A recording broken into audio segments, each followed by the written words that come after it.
It came down to one order, one commander who chose differently. This is what happens next.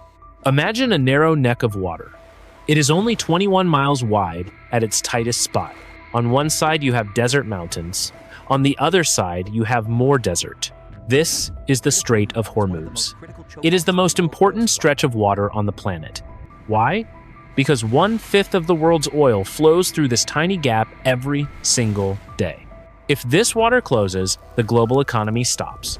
Lights go out in cities thousands of miles away. Gas stations run dry. Food prices double overnight. Everyone knows this. The people who own the oil know it. The people who buy the oil know it. And the United States Navy knows it better than anyone. For decades, the plan has been simple. Keep the water open. To do that, the Navy sends in the biggest, most expensive machines ever built by humans. Imagine a nuclear-powered aircraft carrier. It is over 1,000 feet long. It carries 80 fighter jets. It is protected by a wall of destroyers and cruisers. These ships have radars that can see for hundreds of miles. They have missiles that can hit a target in space. They have guns that fire thousands of rounds per minute. When a fleet like this enters the strait, it feels like nothing on Earth can touch it. It feels like God is sailing a boat. And for a long time, that was true. In a normal war, you fight big ship against big ship. You fight jet against jet. In that kind of fight, the bigger, more expensive side always wins. The Navy planners were confident because they had the best technology. They had the best training. They had the most gold. But there was a problem growing in the shadows. A different way of thinking about war. While one side was building billion-dollar ships, the other side was buying lawnmower engines. They were buying plastic speedboats. They were buying cheap explosive mines. They were not trying to build a better ship. They were trying to build 1,000 cheap ones.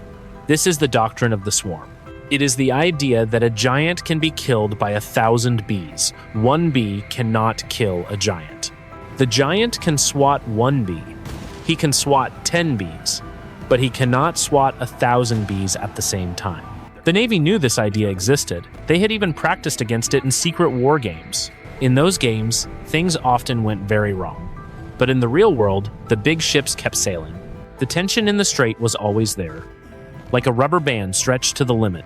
Everyone assumed the rubber band would never snap. They assumed the smaller side would never actually pull the trigger. They thought the small boats were just for show. They thought the big ships were safe because they were too powerful to attack. This was the world as it existed for 40 years, a massive, high-tech fleet staring down a swarm of low-tech boats. A standoff in a narrow hallway of water. One side relied on quality, the other side relied on quantity. The entire world relied on them never actually fighting, but on this day, the rubber band snapped. The fleet entered the strait, just like they had done 100 times before. The sailors were at their stations. The radars were spinning. The jets were ready on the deck. Everything looked normal, but beneath the surface of the water, and behind the coastal rocks, something was different. Hundreds of small engines were starting up. Hundreds of men were waiting for a single signal. They weren't waiting for a formal declaration of war. They weren't waiting for a diplomatic meeting to fail. They were waiting for a moment where the geography of the strait turned the big ships into targets. In the narrow water, the giant fleet could not turn around. It could not speed up. It was trapped in a lane only a few miles wide. And that is when the order was given. Not by a president, not by a general in a faraway capital, but by a local commander who saw an opening. He didn't use a radio. He didn't use a satellite. He used a simple signal that could not be jammed. The swarm began to move. It wasn't a line of battle. It was a cloud of chaos. And for the first time in history, the most powerful fleet in the world realized it might be in the wrong place at the wrong time. The signal was not a radio transmission. It was not a digital code sent through a satellite. It was a flare, a single, bright light rising from a hidden cave on a rocky island to a satellite overhead. It looked like a campfire or a mistake. But to the hundreds of men waiting in the coves, it was the only order that mattered. The engines did not roar to life all at once. That would have been too loud. The men used oars or small electric motors to drift away from the shore first. They moved like shadows on the water. There were no uniforms. The men wore t-shirts and sandals. Their boats were made of fiberglass and plastic. To a high-tech radar, these boats looked like waves. They looked like floating trash or a school of large fish. The billion-dollar ships in the center of the strait were looking for missiles. They were looking for submarines. They were looking for other big ships. They were not looking for 500 pieces of plastic floating in the dark. The commander of the fleet sat in a room filled with screens. Everything looked green. Everything looked safe. He had the most advanced sensors ever designed. He could see a plane taking off 500 miles away, but he could not see the man with an RPG standing in a boat 500 yards away. That is the first secret of the swarm. It hides in the noise of the world. The turning point happened at exactly 8:14 in the morning. The fleet was at its most vulnerable point. The ships were lined up in a row because the water was too shallow to spread out. They were like a line of elephants walking through a narrow canyon. Suddenly, the noise on the radar changed. 1 dot became 10 dots. 10 dots became 100. The sailor watching the screen didn't even have time to scream. The swarm did not come from one direction. It came from everywhere at once. It came from behind the islands. It came from the coastal fishing villages. It even came from behind the fleet, cutting off their path back to the open ocean. The big ships have rules. These rules are called rules of engagement. They say you cannot fire until you are sure you are being attacked. In a normal war, that makes sense. But in a swarm war, that rule is a death sentence. By the time you are sure the small boat is an enemy, it is already too close to stop. The commander of the lead destroyer saw the boats coming. He saw them through his binoculars. They were moving at 50 miles per hour. They were bouncing over the waves, making them almost impossible to hit with a cannon. He had to make a choice in 3 seconds. If he fired, he might start a world war by mistake. If he didn't fire, his ship might be gone in a minute. He hesitated. That hesitation was the moment the world changed. The first boat did not have a gun. It did not have a crew. It was filled with 500 pounds of high explosives. It was steered by a remote control. It hit the side of a billion-dollar cruiser right at the waterline. The explosion was not enough to sink the ship. These ships are built to survive hits from heavy missiles. But the explosion did something worse. It destroyed the sensitive cooling pipes for the ship's computer. Suddenly, the most advanced radar in the world went black. The ship was not sinking, but it was blind. And then, the other 99 boats arrived. They didn't all have explosives. Some had heavy machine guns. Some had short-range rockets. Some were just there to distract the sailors. The giant ship began to fire its automatic guns. The guns fire 6,000 rounds every minute. They are designed to shred anything they point at. And they did. They turned the first 10 boats into toothpicks and smoke. But while the guns were busy with the first 10 boats, 20 more were coming from the other side. The sailors on the deck were using rifles and pistols. The big ship was too big to turn. Its big missiles were useless because the targets were too close to hit. It was like trying to use a sniper rifle to kill a mosquito on your own shoulder. In less than 10 minutes, 3 of the world's most powerful warships were dead in the water. They weren't at the bottom of the ocean, but they were broken. Their radars were smashed.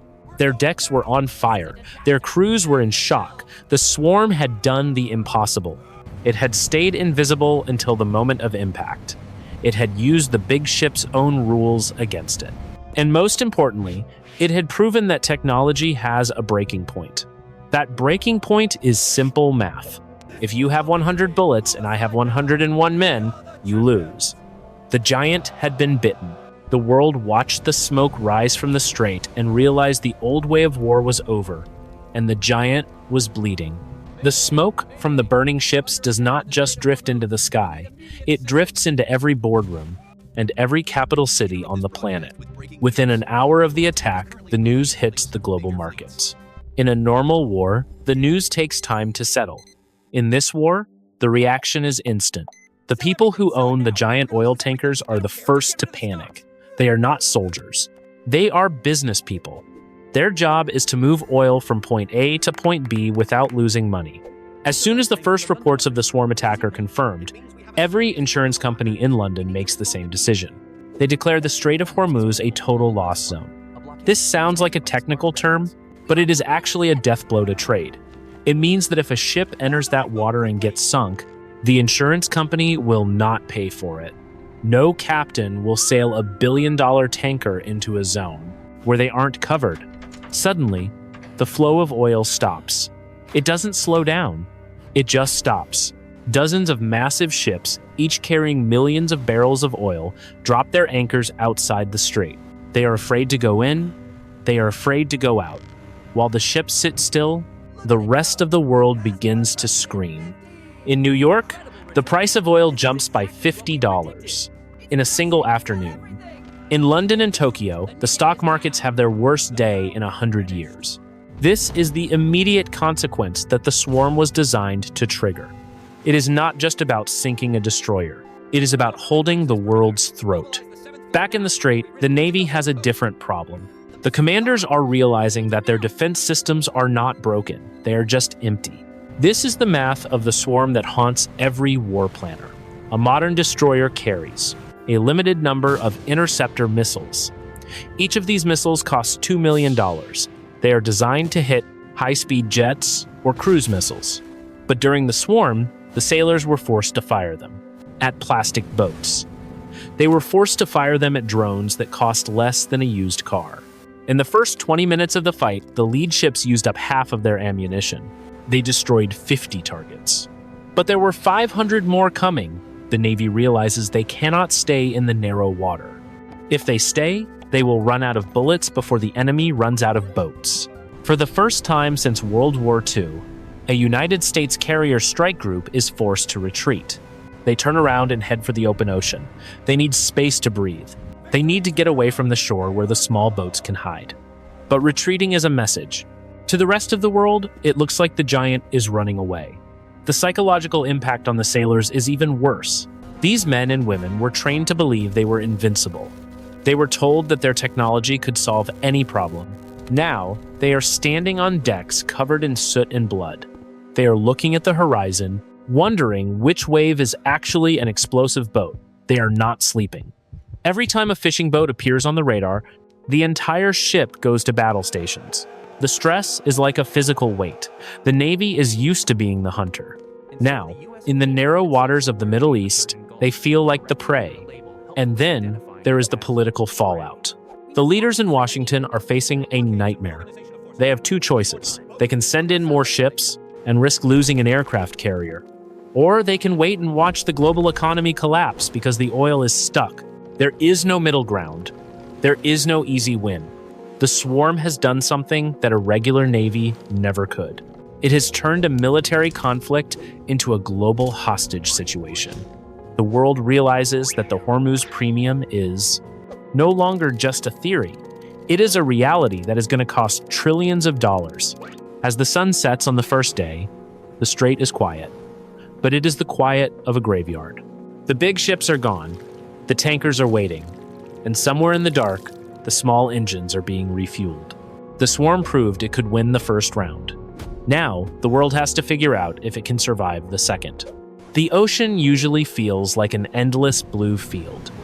If you are a sailor on a United States destroyer, you love the open sea. In the middle of the Atlantic or the Pacific, you have hundreds of miles of space in every direction. You have the high ground because your radar can see over the horizon. You can spot a threat when it is still 2 hours away. You have time to think, you have time to plan. But the Strait of Hormuz is not the open sea. It is a cage made of water and rock. At its narrowest point, the shipping lane is only 2 miles wide. 2 miles is nothing for a ship that is 1,000 feet long. Imagine trying to drive a massive semi-truck through a narrow hallway filled with furniture. That is what it feels like to sail an aircraft carrier through the strait. The geography takes away the Navy's greatest strength, the ability to move. In the open ocean, you can turn the ship. In the strait, you are stuck on a track. You have to stay in the deep water. The enemy knows exactly where you will be. They don't have to go looking for you. They just have to wait for you to drive past their front door. The northern side of the strait is lined with jagged mountains and hidden coves. There are hundreds of small islands. These islands are like unsinkable aircraft carriers parked right in the middle of the road. The Iranian military has spent decades digging tunnels into these rocks. They hide their boats inside caves reinforced with concrete. They hide their missiles behind cliffs that block the Navy's radar. This is why the high-tech sensors start to fail. Radar works best when it is looking at a flat surface. When it tries to look at the coast, it gets confused. This is called clutter. A small boat made of plastic can sit right next to a cliff and be completely invisible to a satellite. By the time the sailors see the boat, it is already too late to stop it. The geography also creates a kill zone. Because the water is so narrow, the big ships have to stay close to each other. They are packed together like sardines in a tin. The fire from one ship can spread to another just because they are so close. The big Navy ships are too heavy to go into the shallows, but the swarm boats only need 3 feet of water to move. It is like a giant trying to catch a mouse in a room full of tiny holes. The giant is stronger, but the mouse owns the floor. In a street fight, you don't need a $2 million missile.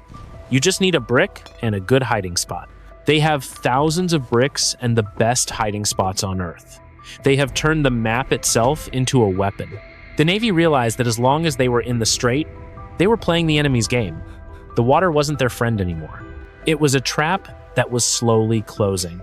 And the more they tried to move, the tighter the trap became. The swarm wasn't just coming from the front, it was coming from the walls. The math of a swarm is cruel. It is a math that does not care about how much money you have in the bank. It only cares about how many items you have in the box. Every modern warship has a box. In the Navy, they call it a vertical launch system. It is a set of tubes built into the deck of the ship. Each tube holds one missile. When that missile is fired, the tube is empty. To put a new missile in that tube, the ship usually has to go back to a port. It has to find a special crane. It has to wait for a supply ship that might be thousands of miles away. In the middle of a battle in the Strait of Hormuz, those empty tubes are the difference between life and death. Think about the cost of what is happening. A single interceptor missile used by the United States costs about $2 million. It is a masterpiece of engineering. It has its own brain. It has its own radar. It can hit a target moving faster than the speed of sound. But in this scenario, the target is a plastic boat. The boat is made of fiberglass. The engine is a 4-stroke outboard motor you could buy at a marina. The brain of the boat is a young man with a GPS and a radio. The total cost of the boat is maybe $50,000. The math is simple and terrifying. If the Navy fires one missile to stop one boat, they are spending $2 million to destroy $50,000. The attacker can lose 40 boats for every one missile the Navy fires and still win the economic war. But the real problem is not the money, but the real problem is the quantity. A destroyer might carry 90 missiles. That sounds like a lot, but in a swarm, 90 is a very small number. If 500 boats come at the fleet, the math breaks. Even if every single missile hits its target, the ship will still run out of ammunition before the boats run out of hulls. The sailors call this magazine Exhaustion. It is the moment when the most advanced ship in the world becomes a very expensive floating target. Imagine the commander of that ship. He is watching his screens. He sees 20 boats coming from the left. He sees 30 more coming from the right. He knows he only has 10 missiles left in the tubes. He has to decide which boats are the real threats and which ones are just decoys.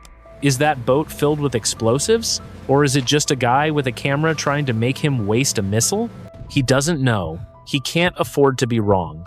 If he fires, his magazine gets emptier. If he doesn't fire, his ship might be hit. This is the mathematical defeat. It is a war of attrition where the side with the cheaper weapons has the advantage. The United States has spent 80 years building a military based on quality. They wanted the best plane. They wanted the best ship. They wanted the best missile. They assumed that one great weapon could defeat 100 bad ones. The swarm doctrine proves that is not always true. Quantity has a quality of its own. By the end of the first 3 hours of fighting, the fleet is low on interceptors. They have shot down dozens of drones. They have sunk 40 or 50 boats, but the horizon is still full of targets. The Navy realizes they are fighting a fire with a gold-plated fire extinguisher. The extinguisher works perfectly. but it only holds 10 seconds of spray, and the fire is the size of a city. This is why war planners take the boat swarm so seriously. They aren't afraid that the small boats will sink the entire Navy. They are afraid that the small boats will make the Navy use up all its smart weapons in the first week. Once those missiles are gone, the big ships are defenseless against the next wave. They are defenseless against the heavy cruise missiles that are waiting on the coast. The swarm is the opener. It is the move that clears the board. It forces the giant to empty his pockets just to stay alive. And once the giant is empty, the real fight begins. The world watches as the fleet pulls back, not because they are broken, but because they are empty. The math has defeated the technology. And now, the world is about to find out what happens when the math hits the global economy. The oil has stopped moving. In the middle of the ocean, thousands of miles from the fighting, massive ships are turning off their engines. These are the supertankers. They are the lungs of the global economy. They carry the fuel that keeps the world breathing. But right now, they are paralyzed.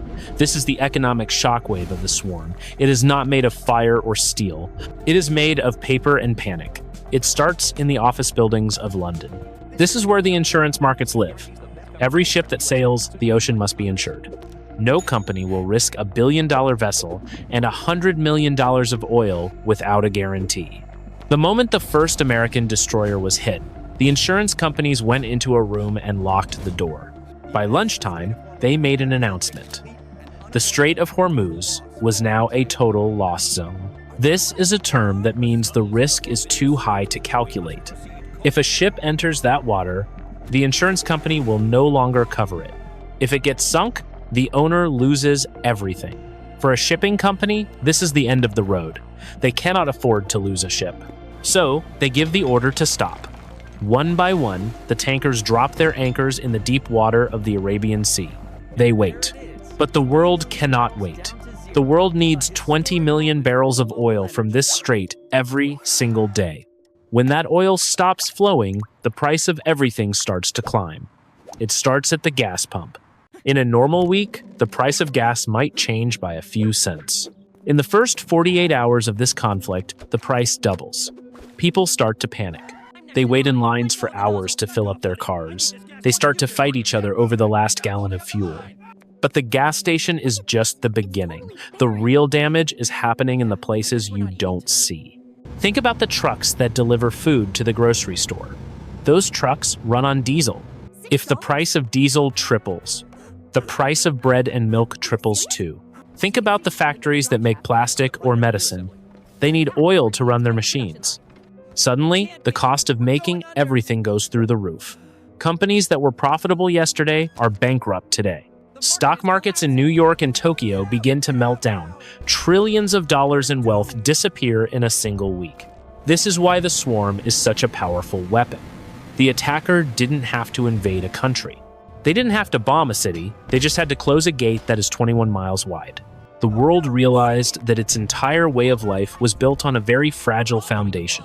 We built a world that assumes the ocean is always safe. We built a world that assumes the big ships will always win. The swarm proved those assumptions were wrong. The economic shockwave is a weapon of mass destruction that doesn't leave a crater. It leaves empty shelves and cold houses.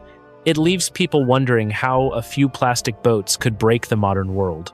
The Navy is still out there, trying to figure out how to fight back. But while the soldiers are counting their bullets, the families at home are counting their pennies. The war has moved from the water to the kitchen table.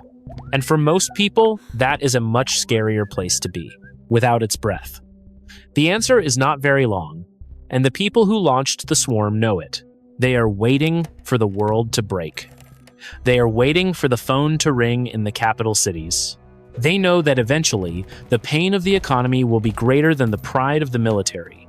They are betting that the world will choose oil over victory. And as the days go by, it looks like they might be right. The first day was a shock. The second day was a tragedy. By the 10th day, the situation turned into something much worse. It turned into a war of exhaustion. In a traditional war, there's a clear goal. You find the enemy's army and you fight it. You find the enemy's capital and you take it. But how do you fight a cloud? How do you win against 1,000 small boats that are hidden in 1,000 different caves?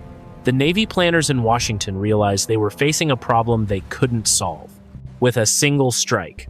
They couldn't just bomb a factory to stop the swarm. The boats were already built.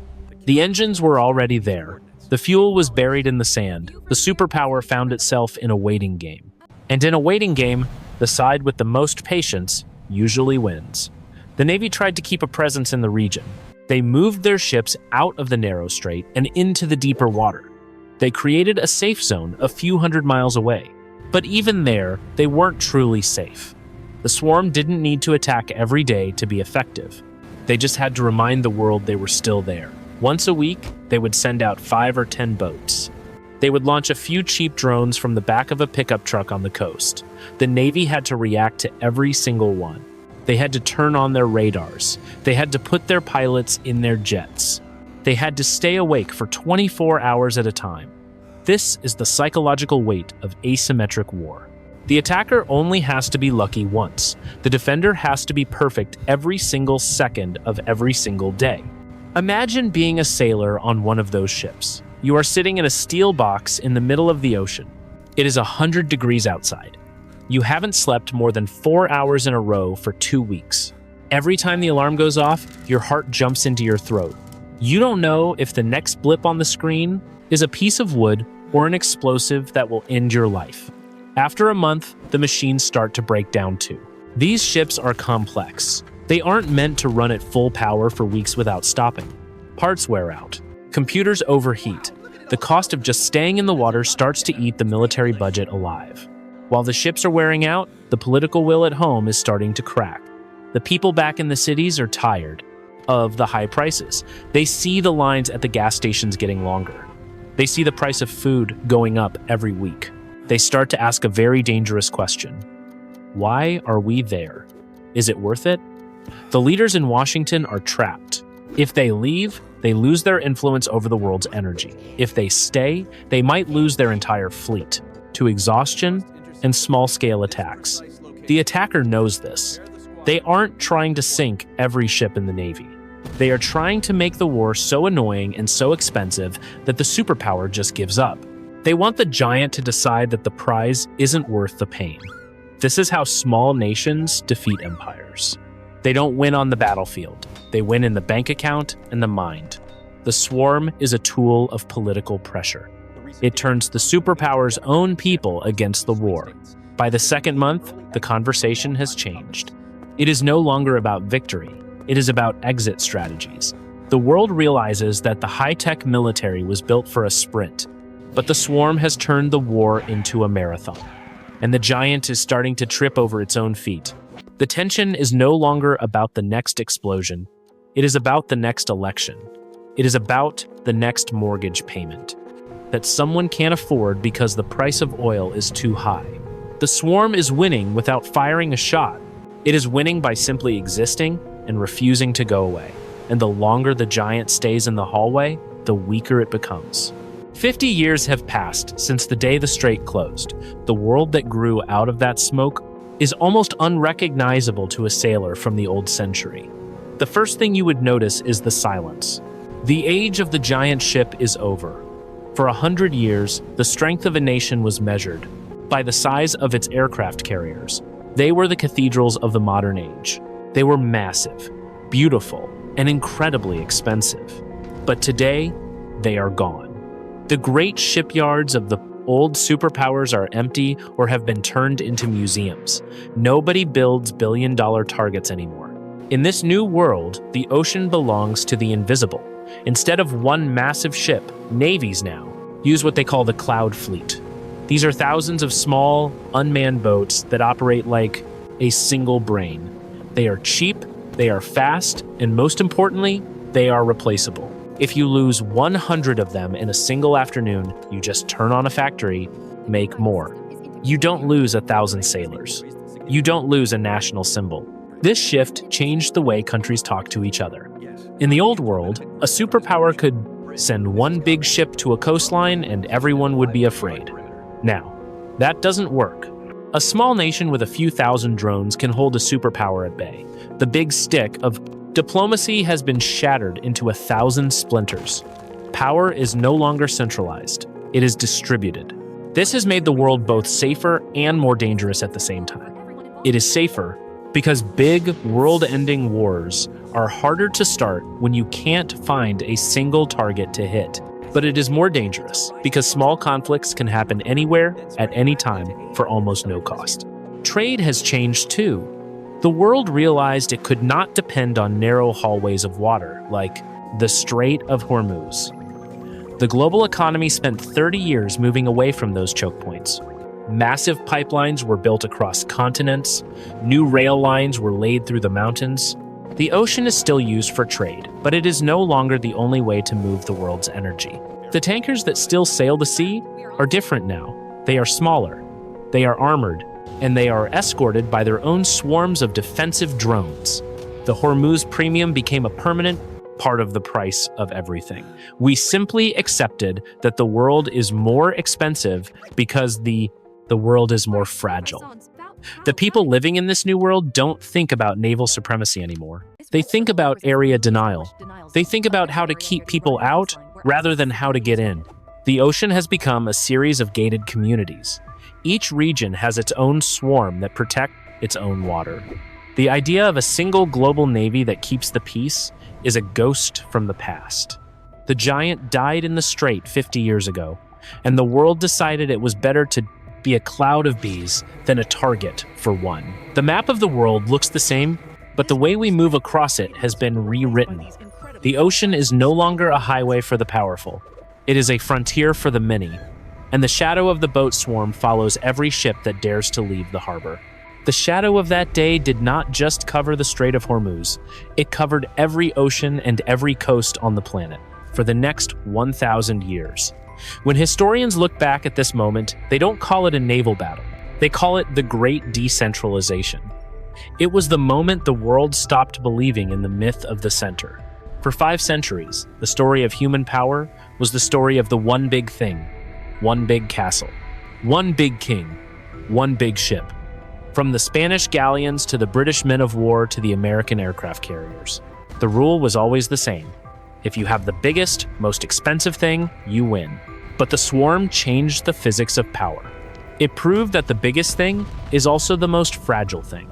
This is the first long shadow of the battle, the democratization of destruction. Before the swarm, you had to be a billionaire nation to have a voice on the high seas. You needed shipyards and scientists and decades of training. After the swarm, you just needed a few $1,000s and a simple plan. The cost of challenging a superpower dropped by 99% in a single morning. This changed how we think about states and borders. It meant that any small group with a grievance could effectively close a part of the world. The second long shadow is the end of the global common. For a long time, we thought of the ocean as a public highway.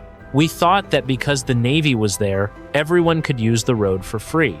But the swarm taught us that the road can be closed by anyone at any time. This led to the fragmentation of the world.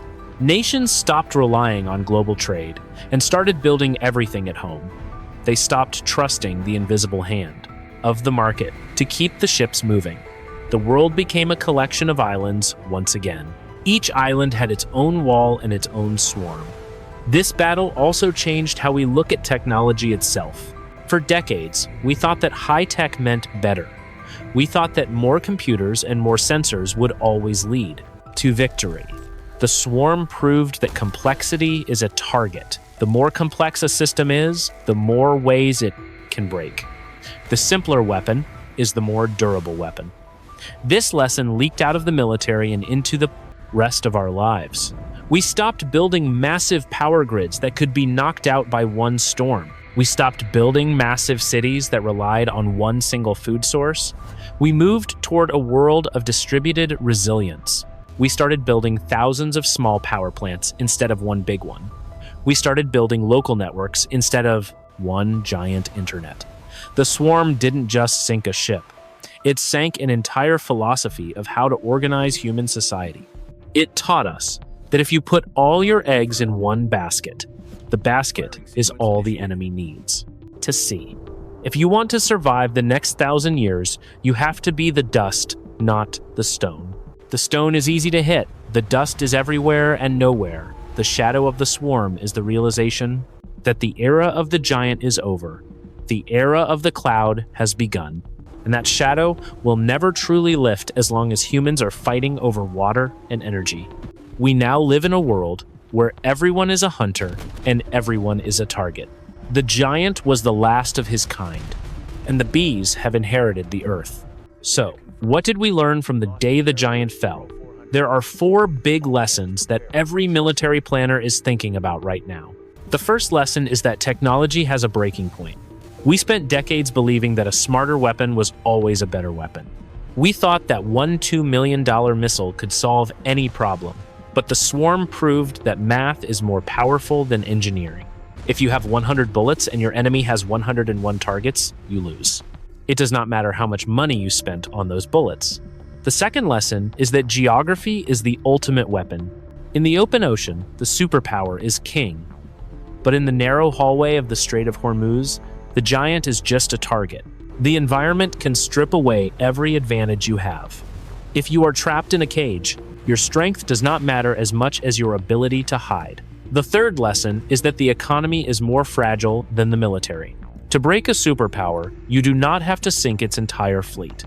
You just have to make it too expensive for the fleet to stay.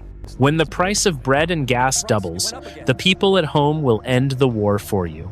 Panic is a weapon that travels faster than any missile.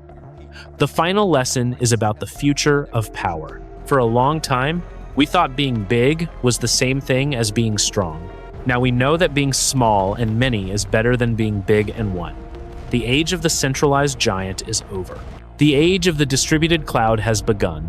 To survive the next century, nations will have to learn how to be the dust instead of the stone. Because the stone is easy to hit, but you can never kill the dust. This is a hypothetical scenario based on the historical record. Real outcomes would depend on factors no model can predict.